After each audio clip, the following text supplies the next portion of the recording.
Now, in my mind, I just create a thought that something should happen to you, something good or bad. Well, it may happen, it may not happen. If you are very receptive to me, it may. If I say something, if you take it very seriously, you may change things. But if I invest my emotion in my thought, I will make sure the thought gets across to you in a very big way. Then the chances are more that it may happen to you.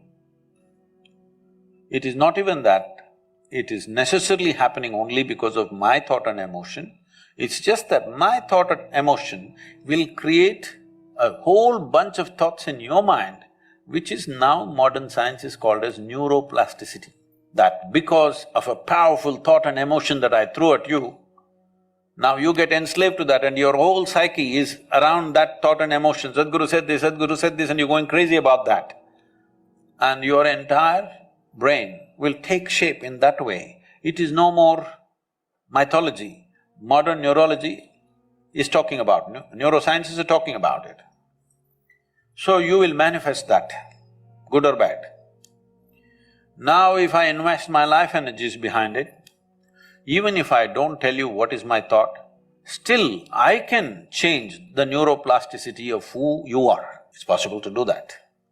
So when you talk about those boons and curses, they're talking about that kind of influence. Somebody who's invested a lot to generate this kind of energy within himself says something and that thing just happens to you because your whole mind gets wrapped around that little seed that is thrown into you. So this is why even even to teach a simple form of spiritual process, even to teach a very basic form of meditativeness, when you come to us, we will not do it unless you take a larger identity, that you become all-inclusive in some way. If you are not all-inclusive and you become powerful in your mind, you are a dangerous character. It's just like somebody who is not in some way responsible for the world has a nuclear bomb in his hand, he will inevitably cause damage, isn't it?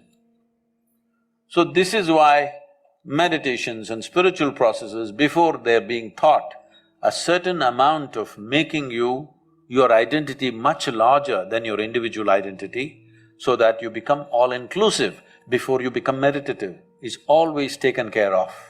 It doesn't matter how powerful I am and what I do, you can develop your own sense of integrity about the nature of who you are.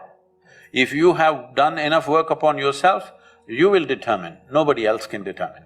Because if you are just on the level of your mind, I can take over. But if you have touched your deeper dimensions of intelligence, if you have become conscious in some way, no, you cannot be influenced. So that is why it's very important to be conscious.